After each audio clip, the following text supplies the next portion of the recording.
Okay, so this is the review of Defiant Wrestling's Lights Out, which took place on the 17th of April, not the 19th, as I said in the previous review for the loaded taping. So just clear that up now. There was 1, 2, 3, 4, 5, 6, 7, 8 matches on Lights Out, which was about a 2.5 hour show, I think, or somewhere around there. I wasn't really expecting much because I'm not really a massive fan of Defiant Wrestling, and this was my first experience of them live, so I didn't have too much going into it. However, I mostly enjoyed the show, and I'll say which matches that really took me interested along and as we go along. So to start things off, it was Martin Kirby who was taking on Sean Custom as for the Internet Championship, and Sean Custom is allegedly Xia Brookside's boyfriend, I think. I hadn't seen him wrestle before, so it was at all in person or through tapings on TV or whatever, on YouTube or whatever, so I haven't really seen him live or wrestle in general. And at points it looked like he was going to win the title. He was so close in a few occasions. However, Kirby walked out with the belt. Fortunately or unfortunately, I like Martin Kirby, so fortunately for me, he ran out with the title. And it was a good opening match, good 20-minute match. Most of these matches have time limits. So yeah, it was a good opening match.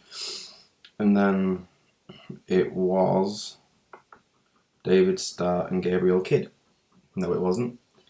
It was Joe Hendry versus John Klinger, or aka Bad Bones, who I have seen wrestle before in person when he wrestled under the name of moniker of Bad Bones. This was a good match.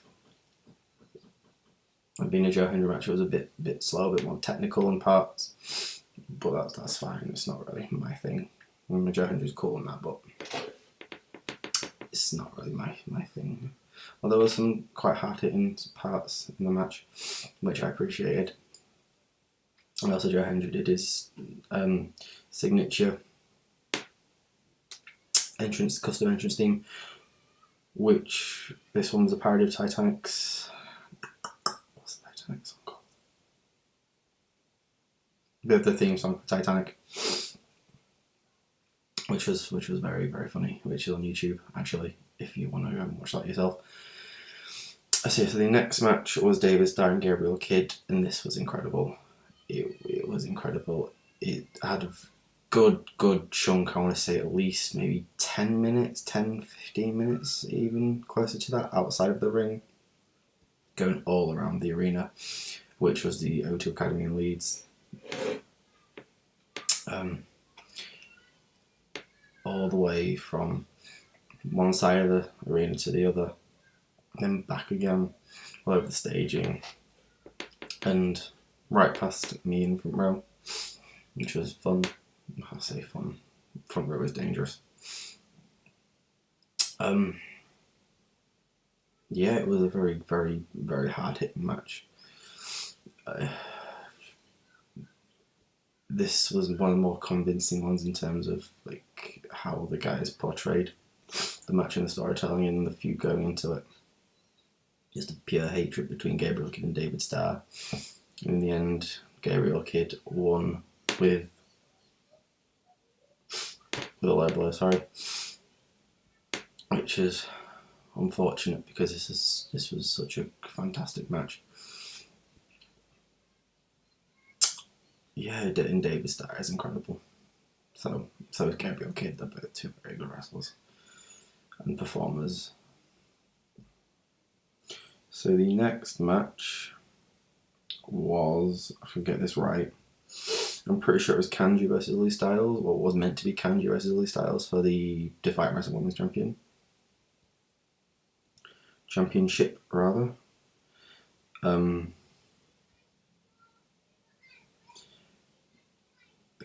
as we all know, if you're not familiar with Lizzie Styles, that she is a Scouser. She's from Liverpool. And the crowd let her know their feelings about her with the chants of "Where's my car stereo?" That was a personal highlight. The typical, you Scouts bastard and all that. And one of my favourite ones was because Lizzie enters with her little scarf on, so they chanted "wanker with a scarf." That was also a personal highlight of my own.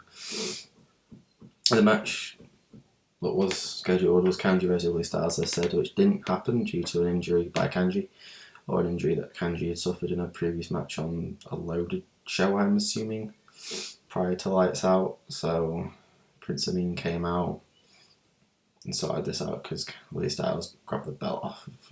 Kanji dropped the title, she relinquished it, gave it to Prince Amin. Lizzie took it off Prince Amin, and Prince Amin said the whole, if you can beat your new opponent, you'll be the champion, blah blah blah blah.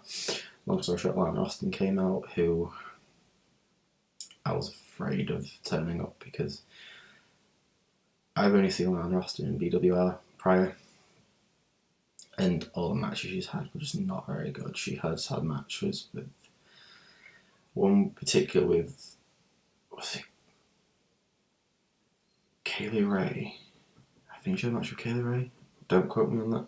I think it was Kaylee Ray. Or yeah, someone who should have got a good match out, but it was bad. It was bad, so I was dreading her turning up, and she did. And then she lost. But then Lizzie Styles became Defiant Wrestling's champion, and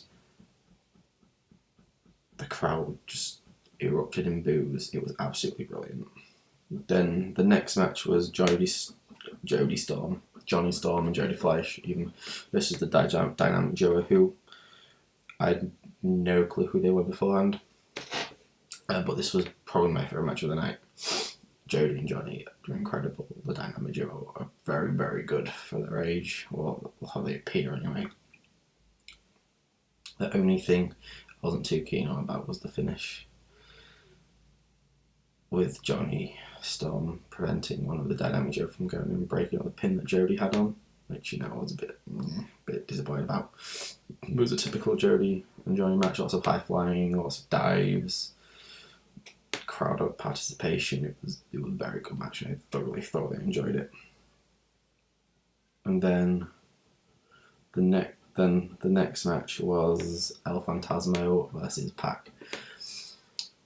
I saw Pac wrestle in Cleethorpes for BWR last December at the Welcome to Wonderland show, and despite him allegedly not sleeping 24 hours, he still wrestled a match, but it wasn't a very good match considering who was in the ring with, I didn't think, which was Kip Sabian and Robbie X. Now, fast forward to Lights Out. This was the best match I've seen in person, live. It was incredible. And El Phantasmo got a lot more offense than I imagined that he would, because I imagined Pac to come out, be all dominant and get it over really quickly, but no, El Phantasmo was so resilient in this match. And one particular highlight that I really enjoyed was a moonsault off of the top rope onto the ramp, the staging area of the ramp. It wasn't, however, he climbed into the turnbuckle, then sort of scaled across, then did the moonsault like that off of the top rope on the outside. It was incredible. There was lots of more dives everywhere, and Pac used the red arrow to finish it off, which I was super surprised about because I didn't think he still used that. However, he did, and it was incredible to see the red arrow in person. And yeah, it was the best match I've seen in person by far. And then the next match was Mark Caskins versus Robbie X, who I think Robbie X, in popular opinion, because of who was in the match prior, I think he's the best wrestler in the UK, hands down. bar none. He's the best wrestler in the UK, and Mark Haskins is also a very good wrestler. This was another fast-paced match. Lots of dives to the outside. Robbie X he's a cruiserweight. He's incredibly likes to fly. Lots of interaction with the crowd barriers in the front row where I was sat. You know, they got crushed by those again in this match. And the other thing I wasn't too keen on was the finish, because it was a submission finish, and I was kind of hoping to see like a pinfall, but what can you do? Robbie was going for the exclamation. Mark Haskins countered it in midair into some sort of knee bar, and Robbie taps out. But this was again a very, very, very good match. And then the main event was Rory Coyle, who at the time was the Defiant Wrestling World Champion, versus Rampage. I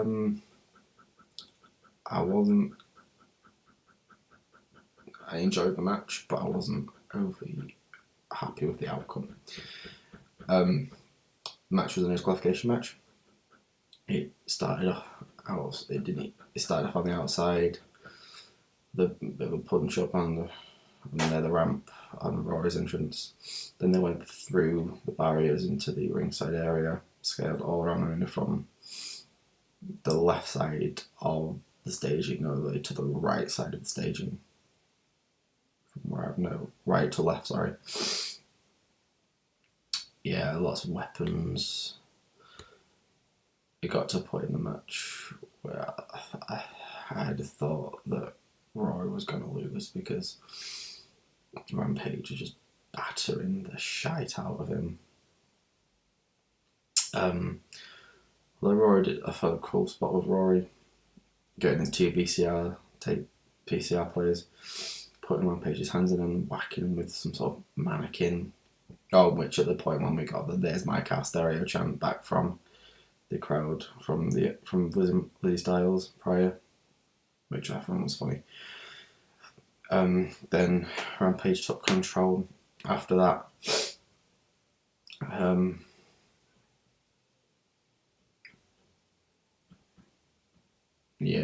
then Rory came his goons out. They beat up Rampage a bit more. Rory whacked the videotape. 1-2 kick out. Then Rampage does the same a bit later on with the videotape and all that red powder stuff flying about everywhere. And then pile drove Rory to win the match and become the Defiant Wrestling Champion again. It was a good match, but the only thing, my little gripe is that Rampage is from Leeds, and then he won the belt back in Leeds.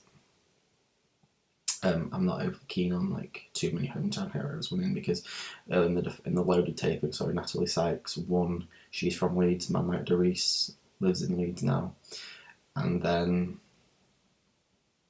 Rampage, who was from Leeds, won the world title back, which I wasn't overly keen on because I don't like that. I don't think you should send the crowd home happy all the time, but I'm not part of a wrestling company. I don't book shows, so what do I know? But that was the only major downside. The only major downside of the show is that the commentary team is so loud. It's not broadcast to a venue. It's just them doing the commentary, but you can hear them. That really annoyed me. It really put me off a bit parts. Like, you could hear them shouting from the opposite side of where I was sat, and it was really, really annoying. I just wanted to insert that picture there just to give sort of, if any, sort of like illustration of how far away I was from the commentary table, and they're that loud I could hear them from where I was sat. So that's only one thing maybe to like work on. And the only other thing I thought is that the staging setup was way too big for the venue.